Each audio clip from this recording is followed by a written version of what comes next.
తండ్రి కొడుకుల మధ్య పెరిగిన దూరాన్ని ఎలాగైనా సరే తగ్గించాలని చెప్పేసి అనుకుని ఇక వాళ్ళిద్దరికీ కలిసి భోజనం పెట్టాలని చెప్పేసి అనుకుంటుంది అనమాట వేదవతి. ఇక రామరాజుని పిలిచి భోజనం అయితే పెడుతుంది. ఇక ధీరజ్ని పిలవమని ప్రేమక అయితే సైగ చేస్తూ ఉంటుంది అనమాట. ఇక ధీరజ్ అయితే భోజనం చేయడానికి అయితే వస్తాడు. ఇక రామరాజు భోజనం చేస్తూ పిల్లలందరూ తిన్నారా అని చెప్పేసి అడుగుతాడనమాట. మీరు మీ చిన్న కొడుకు తప్ప మిగిలిన వాళ్ళంతా తినేశారండి అని చెప్పేసి వేదవతి చెప్తుందనమాట. ఇంతలో ధీరజ్ అయితే తినడానికి అక్కడికైతే వస్తాడనమాట. ఆకలి వేస్తున్నా కూడా మళ్ళీ రామరాజు ఏమనుకుంటాడో ఏమోనని అక్కడి నుంచి అయితే వెళ్ళిపోతూ ఉంటాడు. ఇక వేదవతి అయితే రే ఏంట్రా వెళ్ళిపోతున్నావు, వచ్చి తిను అని చెప్పేసి అంటదనమాట. వద్దులేమ్మా నేను తర్వాత తింటానని చెప్పేసి ధీరజ్ అయితే అంటాడు. ఏంట్రా తర్వాత తినేది, ఒక్కొక్కరికి ఒక్కోసారి వడ్డించాలా, నోరు మూసుకుని వచ్చి తినని చెప్పేసి అంటదనమాట. సరే అని చెప్పేసి తినడానికైతే వస్తాడు ధీరజ్. కూర్చోరా అని చెప్పేసి వడ్డించబోతూ ఉంటుంది అనమాట వేదవతి. పాపం ధీరజ్ తినడానికి కూర్చుంటాడు. ఇంతలో రామరాజులో అయితే ఎక్కడ లేని శాడీస్ తనం అయితే బయటకైతే వచ్చేస్తాడు అనమాట. ఇక ధీరజ్ కూర్చోగానే భోజనం దగ్గర నుంచి రామరాజు అయితే లేచిపోతాడనమాట. ఏవండి ఏవండి అని చెప్పేసి వేదవతి పిలిచినా కానీ పట్టించుకోకుండా వెళ్ళిపోతాడు.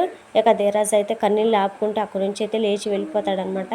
ఇక వేదవతి అయితే ఆయనకి వీడి మీద ఉన్న కోపాన్ని దూరం చేసి తండ్రి కొడుకులను కలుపుదాం అనుకుంటే ఎలా జరిగింది ఏంటని చెప్పేసి బాధపడిపోతూ ఉంటుంది అనమాట. ధీరజ్ అయితే తను తినడానికి వెళ్ళగానే రామరాజు అయితే భోజనం నుంచి లేచి వెళ్ళిపోతాడు కదా. ఇక అదే తలుచుకొని బాధపడిపోతూ ఉంటాడనమాట. ఇక ఎంతలో వేదవతి వచ్చి మీ నాన్నకి నీ మీద కోపం పోలేదురా చిన్నోడా, అందుకే అలా చేశారు, ఆయనకు కోపం పాల పొంగు, పట్టించుకోకు, బాధపడకని చెప్పేసి అంటూ ఉంటుంది అనమాట. ఆ మాటకి ధీరజ్ కోపం వస్తే ఏదో ఒక రోజు పోతుందమ్మా, కానీ ద్వేషం మాత్రం జీవితకాలం అలాగే ఉంటుంది. నాన్నకి నాపై ఉన్నది కోపం కాదు ద్వేషం అని చెప్పేసి అంటాడనమాట. ఈ లోకంలో ఏ తండ్రి కొడుకుపై ద్వేషం చూపించుకోడురా, కన్న ప్రేమ కొడుకుని దగ్గర తీసుకుంటుందే తప్ప దూరం చేసుకోదురా అని చెప్పేసి వేదవతి అయితే అంటదనమాట. ఆ మాటకి ధీరజ్ అయితే నాన్న నన్ను ద్వేషించడానికి, నన్ను దూరం చేసుకునే పరిస్థితి రావడానికి కారణం నేనేనమ్మా అని చెప్పేసి ధీరజ్ అయితే అంటాడు. నువ్వేం చేసావురా, మీ నాన్న నీపై ద్వేషం పెంచుకుని దూరం చేసుకునేటంత తప్పు నువ్వేం చేసావురా అని చెప్పేసి అడుగుతూ ఉంటుంది అనమాట వేదవతి. ప్రేమని పెళ్లి చేసుకోవడమే నేను చేసిన తప్పమ్మా అని చెప్పేసి ధీరజ్ అయితే అంటాడు. ఇక ఆ మాట విన్న ప్రేమ అయితే బాగా ఏడుస్తుంది అనమాట. ఇక ఎంతలో వేదవతి అయితే లేదురా చిన్నోడా, ఆ విషయం మీ నాన్న ఎప్పుడూ మర్చిపోయారని చెప్పేసి అంటదనమాట. లేదమ్మా, ఆ బాధ నాన్న గుండెలో రగులుతూనే ఉంది. ఇంతకుముందు నాన్నకి నా మీద అందరి నాన్నలకి ఎలా ఉంటుందో అలానే కోపం ఉండేది, కానీ నా పెళ్లితో అది ద్వేషంగా మారింది. ఇప్పటికీ ఆ బాధను భరించలేకపోతున్నారు, అందుకే ఆ బాధ ద్వేషంగా మారింది. ఆ ద్వేషం కన్న కొడుకుపై ఉన్న ప్రేమను, కన్న పేగును, మమకారాన్ని కూడా చంపేసింది. నాన్న నన్ను ఏ విషయంలోనైనా క్షమిస్తారేమో, కానీ ప్రేమను పెళ్లి చేసుకున్న విషయంలో మాత్రం ఈ జన్మలో క్షమించరు. ఒకే ఇంట్లో ఉన్నా, ఒకే చోట కలిసి ఉంటున్నా సరే నాన్న నేను చేరుకోలేనంత దూరం అయ్యామమ్మా అని చెప్పేసి ఎమోషనల్ అయిపోతాడనమాట. ఇక ఆ మాటలు విని నా పెళ్ళి వల్ల మీ తండ్రి కొడుకులు దూరం అయ్యారా అని చెప్పేసి ప్రేమ అయితే తనలో తను బాగా బాధపడిపోతూ ఉంటుంది అనమాట. ఇక ఆ తండ్రి కొడుకులు వీడిపోవడానికి కారణమైన వేదవతి అయితే తను చేసిన తప్పును ఎలాగైనా సరే సరిదిద్దుకోవాలని చెప్పేసి అనుకుంటూ ఉంటుంది అనమాట.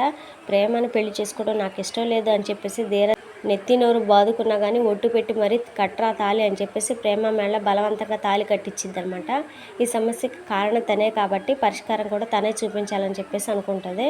ఇక ఎంతలో ప్రేమ నర్మదాలో వచ్చి వేదవతిని ఓదార్చే ప్రయత్నం అయితే చేస్తూ ఉంటారు. బాధపడొద్దు అత్త, జరిగింది ఎందుకు జరిగిపోయిందని చెప్పేసి ప్రేమ అయితే అంటదనమాట. నేను ఆలోచిస్తున్నది జరిగిన దాని గురించి కాదు, నేను జరిపించిన దాని గురించి అని చెప్పేసి అంటదనమాట. చేయని తప్పుకు తండ్రి ముందు చిన్నోడు దోషిగా నిలబడటానికి, ఆయనతో నానా మాటలు పడి చిత్రవద అనుభవించడానికి నేనే కారణం. వాడికి ఇష్టం లేకున్నా కూడా బలవంతంగా నీ మెడలో తాళి కట్టించాను, ఆ తండ్రి కొడుకులను దూరం చేశానని చెప్పేసి వేదవతి అయితే అంటుంది. ఇక ఆ మాటతో నర్మద ఆ రోజు మీరు వేరే దారి లేక అలా చేశారు, మీరు చేసింది తప్పు కాదు అత్తయ్య అని చెప్పేసి అంటూ ఉంటుందన్నమాట. తప్పు చేసినా తప్పక చేసినా శిక్ష పడింది మాత్రం చిన్నోడికే. ఇంతకు ముందు వరకు ఆయనపై చిన్నోడి మీద కోపం మాత్రమే ఉండేది, కానీ అది ఇప్పుడు ద్వేషంగా మారిపోయింది.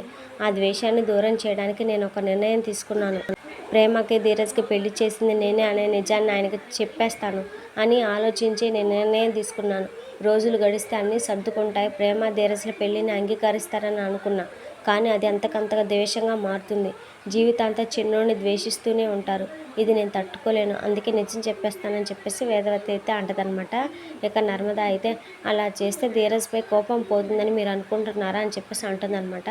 ఖచ్చితంగా పోతుందని చెప్పేసి వేదవతి అయితే అంటది. వాళ్ళ పెళ్లి చేసింది నేను కాబట్టి ఆ కోపం నా మీద పెంచుకుంటారు. నా కొడుకు కోపం పర్లేదు భరిస్తాను, తండ్రి కొడుకులు ప్రేమగా ఉంటే చాలు, నాకు కావాల్సింది అదే అని చెప్పేసి వేదవతి అయితే అంటదనమాట. ఇక ఆ మాటతో నర్మద అయితే, ఆగండి అత్తయ్య, ధీరజ్ ప్రేమలో పెళ్లి చేసింది మీరే అని మావయ్యకి చెప్తే అప్పుడు మావయ్య ముందు దోషిగా నిలబడాల్సింది ధీరజ్ ఒక్కడే కాదు, మీరు, నేను, ధీరజ్ మన ముగ్గురిని శత్రువులుగా చూస్తారు. ఈ విషయాన్ని ఇన్ని రోజులు మావయ్య గారి దగ్గర దాచిపెట్టా అని మన ముగ్గురిపైన ద్వేషం పెంచుకుంటారని చెప్పేసి నర్మద అయితే అంటదనమాట. మరి ఈ సమస్యకు పరిష్కారం ఏంటి, ఈ నరకం ఎన్ని రోజులు భరించాలని చెప్పేసి వేదవతి అయితే ఏడుస్తూ ఉంటుంది. చూడండి అత్తయ్య, ఈ తండ్రి కొడుకులకు ఒకరంటే ఒకరికి ప్రాణం. తండ్రి ప్రేమను నిలబెట్టుకోవాలని కొడుకు బాగు చూడాలని తండ్రి తప్పిస్తున్నారు. వాళ్ళిద్దరి మధ్య మంచి కోసమే యుద్ధం జరుగుతుంది. ఈ యుద్ధంలో ఎవరు గెలిచినా కూడా గెలుపు దక్కేది తండ్రి కొడుకులు ఇద్దరికి. ప్రేమతో మాట్లాడిన మావయ్య ప్రేమ నా కోడలని అన్నారు. భవిష్యత్తులో ఈ కోపాలు ద్వేషాలు పోయి ప్రేమను కోడలుగా అంగీకరిస్తారు. ధీరజ్ని ప్రేమగా దగ్గరకు తీసుకుంటారు. అంతా మంచి జరుగుతుంది అత్తయ్య, ఈ చిన్న గొడవలకు భయపడద్దు అత్తయ్య అని చెప్పేసి ధైర్యం చెప్తూ ఉంటుంది అనమాట నర్మద. ఇక ధీరజ్ అయితే జరిగిన అవమానాన్ని తలుచుకొని బాధపడిపోతూ ఉంటాడు. అది చూసిన ప్రేమ అయితే దగ్గరికి వెళ్ళి కూర్చొని ఓదార్చాలని చెప్పేసి ట్రై చేస్తూ ఉంటుంది. ధీరజ్కి ఈ పరిస్థితికి రావడానికి కారణం నేనే, వీడిని ఆ బాధలో నుంచి బయటకు తీసుకురావాలని నేనే వెళ్ళి పక్కన కూర్చుంటా అని చెప్పేసి వెళ్ళి కూర్చుంటుంది అనమాట. ధీరజ్ని అలా చూస్తూ ఉండిపోతుంది. ఇక అప్కమింగ్ ఎపిసోడ్లో అయితే ప్రేమ అయితే ధీరజ్ని బలవంతంగా కూర్చోబెట్టి చదివిస్తూ ఉంటుంది అనమాట. ఇక ధీరజ్ అయితే చదువుతూ నిద్రలోకి అయితే వెళ్ళిపోతాడు. ఇక తర్వాత ఆమె భుజం మీద మొదలై ఒళ్ళోకి వాలిపోతాడు. అలా ఇద్దరి మధ్య కొంచెం రొమాంటిక్ సీన్స్ అయితే ఉంటాయి అన్నమాట. ఇది ఫ్రెండ్స్, మరి వాళ్ళ వీడియో నచ్చితే తప్పకుండా లైక్ చేయండి. మరిన్ని వీడియోస్ కోసం మన ఛానల్ని సబ్స్క్రైబ్ చేసుకోండి. Thank you.